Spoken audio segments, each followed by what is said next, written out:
Is there a motion to come out of executive session and to seal the minutes? Moved by Councilor Alves, seconded by Councilor Zelinski. Let the record also reflect that no votes were taken. And so there's a motion, there's a second. Is there any further discussion? Hearing none, I'd ask for a roll call vote. Ms. Alves? Yes. McGee? Ms. Yazbek? Yes. Mr. Wentz? Yes. Yes. I would also entertain a motion to continue the two other executive session items that we did not yet deal with to later in this very same agenda. Moved by Councilor Alves. Is there a second? Second for discussion, Mr. President, just to be on the safe side, we might want to mention what they are. Okay, the two that we're referring to are Kazarowski versus Town of North Smithfield, and 3 is Global Imaging Holdings LLC, claim and potential litigation and sewer use charge. Motion's been made, it's been seconded. Is there any further discussion? Hearing none, I'd ask for a roll call vote. Ms. Alves? Yes. McGee? Ms. Yazbek? Mr. Wentz? Yes. Yes, motion carries. The next item on the agenda is discussion by council vote or other action on potential litigation or proposal to avoid potential litigation regarding school department projected deficit.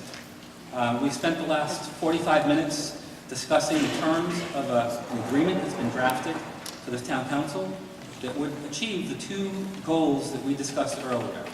One is to close the school department deficit, which would negate any need for the cuts that have been discussed. And 2 is to ensure the school department's fiscal accountability and transparency. It's those 2 things. It's a 4-page agreement, and we discussed it at great length. And at this time, I would entertain a motion to accept this agreement and to forward it to the school committee for its consideration. So moved. Moved by Councilor Zelinski. Is there a second? Seconded by Councilor Alves. Is there any discussion? Mr. President. Mr. Yazbek.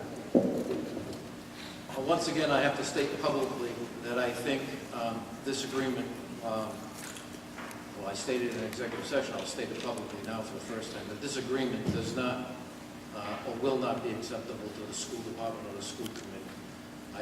We can go ahead and try, but I think the biggest issue that we have in front of us is that I firmly believe there was a commitment for sports that we put in the general budget for $240,000. And I think that would go a long way to solving a lot of this problem. And I think we as a council should make a motion tonight. After this one either fails, well, if it fails, we make another motion. But there's a motion on the table, so I can't make it now. But I'm not going to vote in favor of this. This only addresses $190,000 of a projected $430,000 deficit. I'd much rather send over the $240 that we have already promised, has already been put into our general fund budget, and hasn't gone over.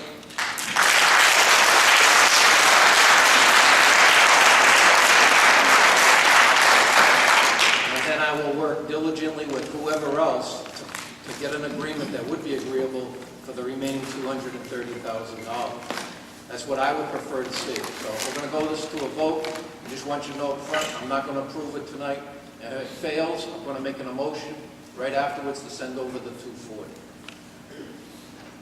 Okay, is there any further discussion? Mr. President, Mr. Zelinski. I respect Councilor Yazbek's opinion, but I'm not sure that the school committee would reject this. This is a compromise. We're trying to reach out to the school committee. There's money here. When people read this and they see what's involved, the programs are not ready. If the program is not ready, and if there is a deficit, then I'll be one of the first to say to release some of that to the board. Folks, you need to read this. You need to have the facts before you get a motion. Sure. Yeah. We confer, the solicitor has a comment. Mr. President, can you enter this into the record as Exhibit A? Yes. The agreement. By motion? Wait, is it up? Understand that you should pass the clerk. Oh, would the clerk kindly enter that as Exhibit A, which is the proposed agreement, into the record? I would be happy to read the entirety of the agreement.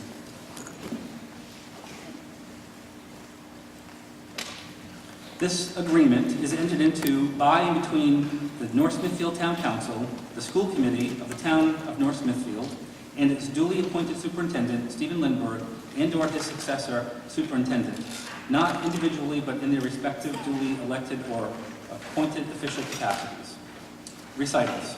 Whereas, by letter dated January 27, 2014, the school committee notified the town council of a projected deficit for fiscal year 2014 in the amount of approximately $470,000.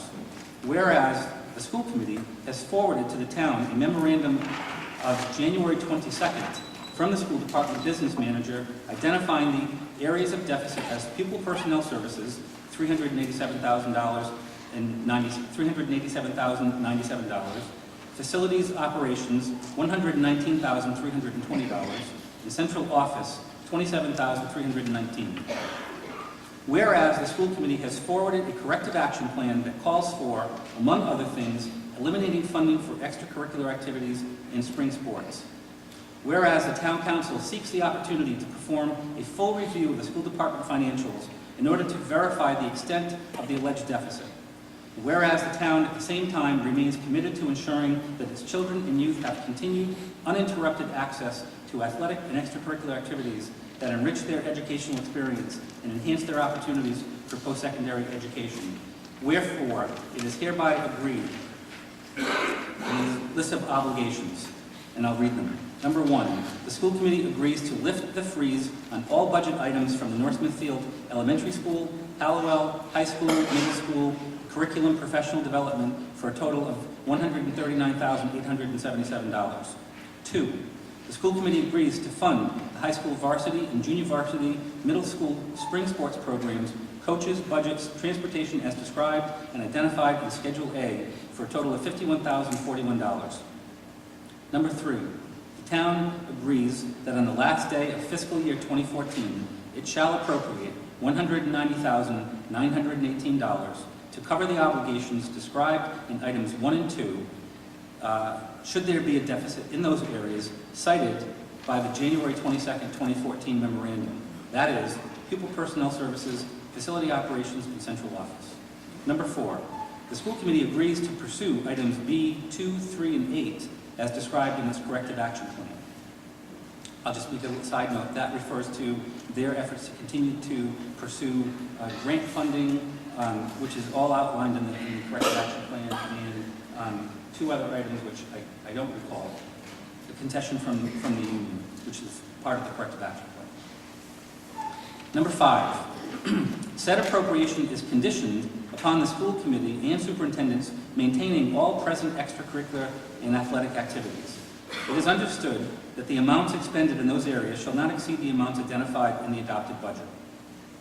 Number 6, an ad hoc committee shall be created and chaired by the president of the town council and shall further consist of the town administrator, superintendent of schools, school committee chair, or another member of the school committee, the school department's business manager, the chair of the budget committee, or another member of the budget committee. Number 7, the purpose of the ad hoc committee shall be to verify the extent of the deficit, review revenue sources, including all grant funds, identify alternative reductions which could be made in other line items, and monitor spending throughout the remainder of the school year.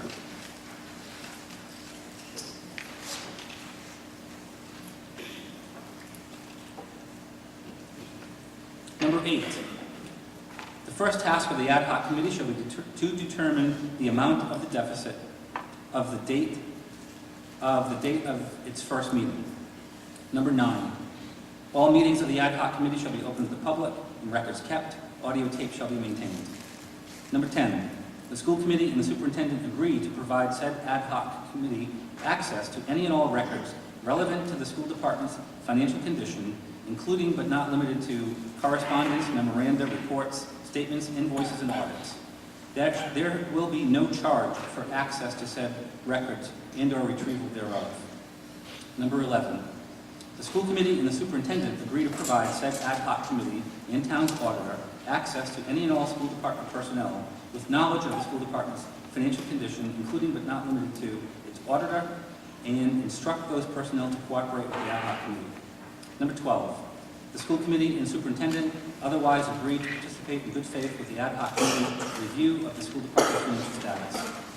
Number 13, the school committee shall not incur any expenditure which would increase the projected deficit without the approval of the ad hoc committee.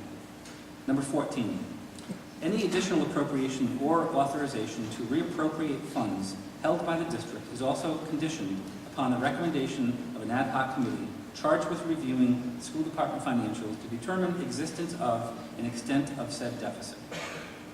Number 15, because time is of the essence, the ad hoc committee shall commence work immediately and shall meet on an as-needed basis at the call of its chair.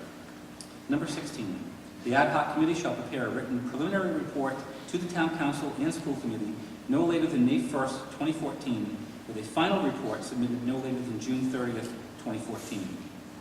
Said final report will include its recommendation of what amount, if any, is necessary to cover any deficit in those areas cited by the January 22nd, 2014 memorandum. We're on the last page. It's only a half a page.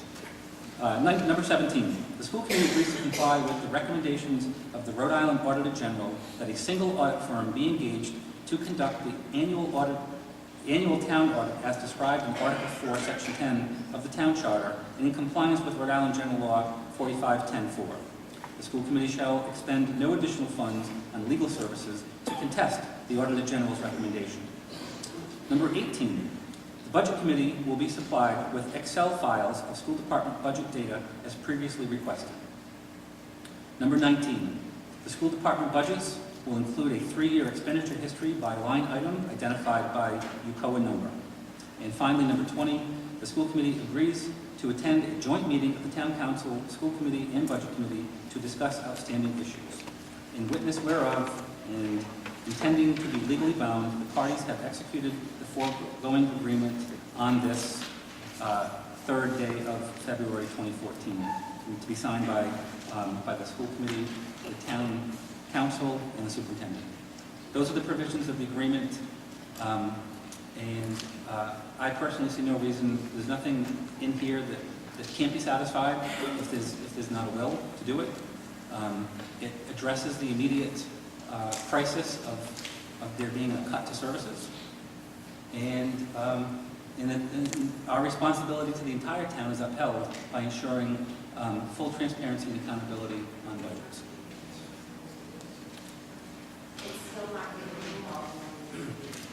So we have a motion on the floor, it's been seconded, we have discussion, and I gotta say the same thing. This isn't my plan, and I want to honor what I've been saying for the last 3 times in the public. The 240, I understood, was for sports, you know.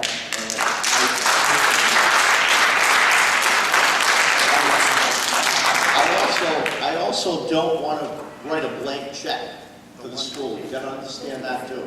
Nobody's asking that. I understand, and we're not going to do that. But the 240, I mean, I think I would honor that because I was there. That's what I heard, and that's where I am with that, you know. But you know, we can fix all these other things, but this one isn't my plan. All I know is what I heard, and I'll honor that. Just for the, I feel it's necessary before we take any public comment, and I'm open to doing that if the council agrees. It's not on the agenda for that, but I'm perfectly willing to do that. I do feel it's necessary because so much has been said about the 240 to clarify something. So there is no question that there's widespread understanding by many people in the community that the 240 was promised for schools. I get that. There's a difference, however, between what may be perception and what may be reality. And I want to take a moment to read one section from the June 17th Town Council minutes, because this is the official record. This is what we are bound by law. We're a community that follows laws, and I want to read this to you. It says, fiscal 14 includes the addition of line items for contingency infrastructure and contingency sports. These budget line items were added this year to cover infrastructure improvements throughout the town, as well as an amount to fund school sports should the department be unable to fund the program with their existing allocation. What was presented to the town council was a balanced budget by the school department that included sports. It didn't say that this is the amount that we're expecting the town council to provide in order for us to do the sports program. It included a balanced budget that included sports. So, from my perspective, if we were to transfer the money over right now, this evening, where would it go? It wouldn't go to the sports line item because that's already been accounted for. And I understand there's a lot of people, and I know that there's been a lot of information put out, and understanding that this is a perception, this was promised, and I'm here to tell you that this is what the law says, this is what the minutes reflect. And if anybody wants to challenge that, you can, but that's my obligation to follow the law. So, I just gotta be honest, I was in the room, and that's what I heard. I can't believe these minutes say that. I'm shocked. well, we all, And I think that if they knew that, they wouldn't have balanced the budget if they didn't think they would get it. I think they're smart enough to know that. minutes are drafted, and then they come back before the council for a vote of acceptance. And we all had an opportunity to review the minutes and say, that's not how I saw it, that's not how I heard it. That was never brought up. The minutes were approved, that's what we're bound by. That's my fiduciary responsibility. So I would ask my councilors if they would like to entertain some limited public comment and feedback. We do have other, this is important.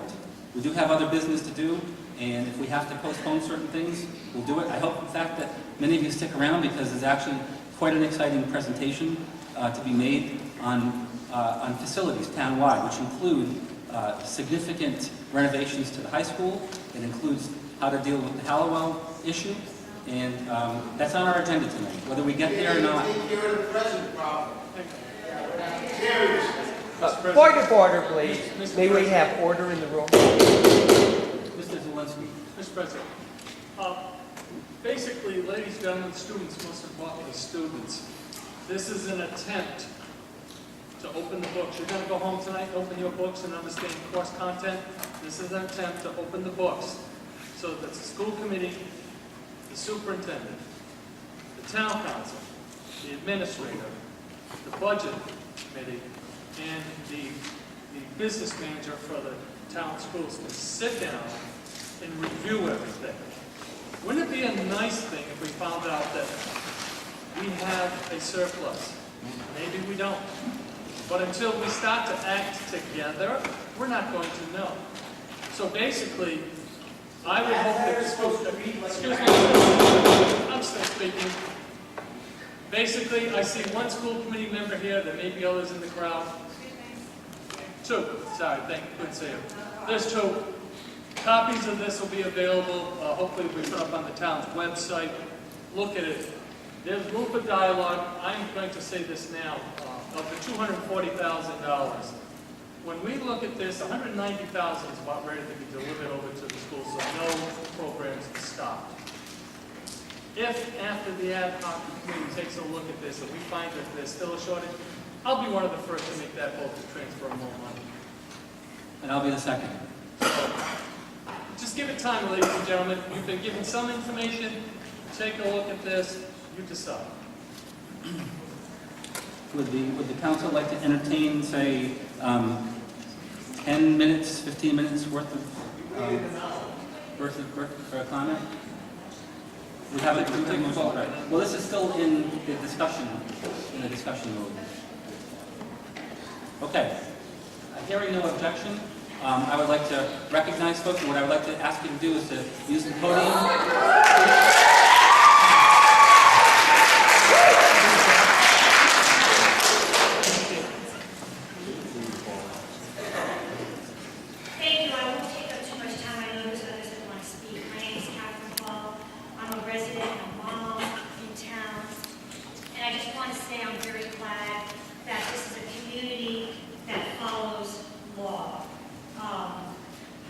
One law of particular interest to me tonight is the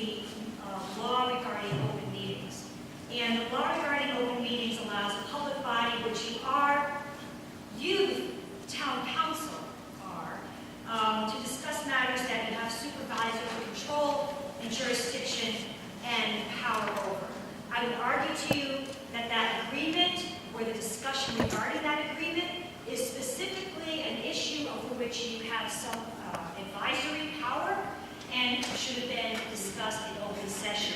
I also point out to you Rhode Island general laws regarding executive session. As you're well aware, the decision to hold executive session may be made to discuss matters of litigation. I heard a pathetic interpretation of that earlier before you convened an executive session, that, oh heck, this could potentially result in litigation. While the law does provide for the reasonable expectation of litigation to be a proper subject of executive session, where strategy is important to be discussed in private, that is not the case here. This is a matter that is not in litigation, town solicitor, it is not in litigation, and if that interpretation is allowed to rest, every single matter you discuss has the potential for litigation. Let's be honest. You can have a discussion on repaving the sidewalk, fixing potholes, repairing the mailbox when you plow down a matity. That's all related to potential litigation. Just hold on, you'll get your chance, Mr. Lombardi. The point is that you are a public body and you're accountable. The last part about the general laws that I'm very concerned about tonight is the idea of holding a closed session with members of the public included in that meeting. A public body may not selectively permit certain members of the public, for example, the head or members of the budget committee, to attend executive session while excluding others. There is absolutely no exclusion to allow members of the public, general members of the public, into your executive session while excluding others. That decision is yours to make, but there is absolutely case law regarding your ability to include certain members while excluding others. These are matters that matter to our kids, they matter to us as members of the public, they matter to all of us, and it should be discussed in public. There is no super special status of the Budget Committee. The Budget Committee's powers are set forth in the charter. I'm glad we're a community that follows the law, because if you're going to allow them super deluxe status, if the super deluxe status of the Budget Committee chair is going to turn into a sixth member of the town council, then put that name on the ballot and we'll vote for that person. That is not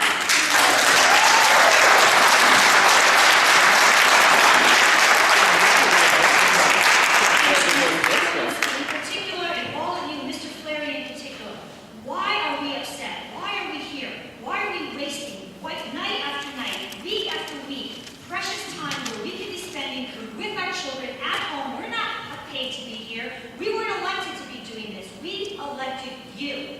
Why are we upset? Because you allow special status and undue influence of particular members of this community to participate in your crafting of agreements behind closed doors. Why are we upset? You don't get the perception of that. You don't understand the undue influence of that. That is unacceptable. And for you to not understand that perception and to understand why we are mad that our students are being thrown in the crosshairs between adults who are sparring, who cannot get it together.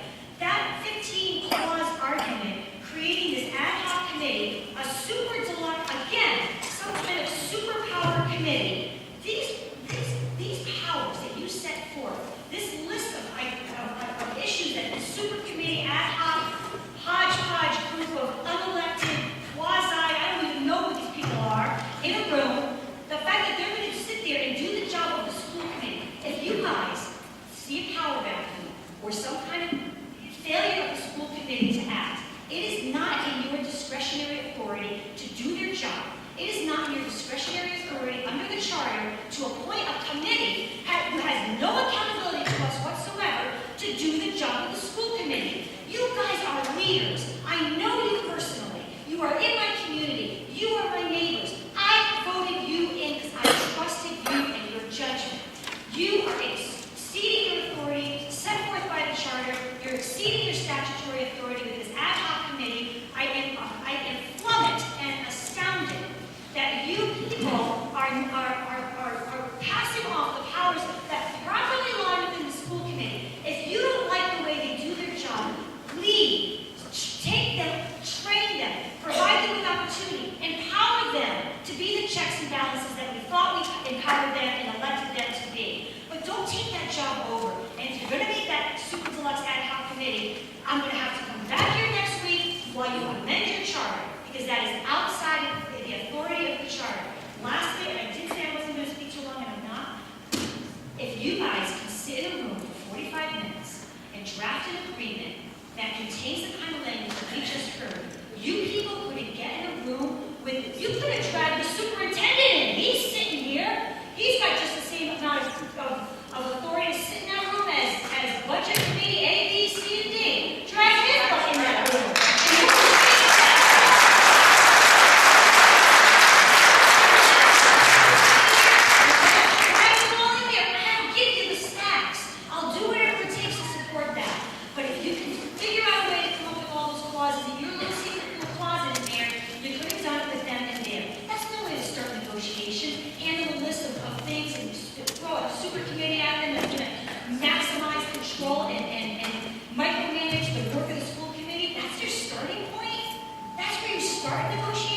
I try to find out what's fair and what's not. And having the budget committee in is to hear the other end of the story. I listen to you people, I listen to everybody, I listen to everyone on the street. And I gotta tell you, the budget committee does work hard. You know, we might not agree with everything everyone says, but they're not just after the school. They go after everything and look after everything. They have more knowledge than all of us. So that's why we only like to hear their opinion. And that's why we bring them in. It's not to be secretive or anything else. That's all I'm trying to do. I try to listen to everybody. I'll listen to everybody. I try to come up with good decisions. And, you know, to have someone bashed all the time, I know the guy works hard. You may not agree with him, but you know what? He's works hard every day. He works harder than anyone I've ever seen. You might not like him, but let me tell you something. He looks after a lot of people in North Smithfield. And I'm not just saying him. The whole committee seems to agree. It's not just one guy. It's a whole unanimous thing if you look at their minutes. But just let's all act as adults and give everybody a chance to work together. You know, I know we don't work together on all of this stuff, but we're going to split right now. But I don't want to see anyone, no matter what side I'm on, I don't want to see someone get bullied on either way. Thank you. Good evening. Fairly new member of your team, and Could you just identify yourself in the record? New member of the town, concerned about the effects of your decisions on the schools that I invested in when I was deciding which town to purchase a piece of property. North Smithfield was a great location because it was a great school system. And a little concerned with the direction that we're taking here. The letter as read, I have to say, sounds more like an ultimatum takeover than it does any sort of first stab at an agreement. It's quite overreaching, and I certainly agree with the previous speaker as far as the laws and the rules go. I don't understand when you have a committee body already in place why you folks feel the need to take it over. Especially seeing as there's promises of $190,000 in change at the end of the fiscal year to cover the shortfall when there's already been a promise of $240,000 that hasn't been kept. I don't understand why you think everybody should be excited about that, because it seems to me, when I look at the town website and I see the line items, they didn't quite get all the details in the town line items that you read earlier, Mr. President, as far as the language as to when you would release the money, because that wasn't spelled out. It just shows it as $240,000 for the school department for sports contingency. And I appreciate the commentary and reading the minutes, but again, those are drafted after the meeting, as the other council person pointed out. So I just would think that this whole notion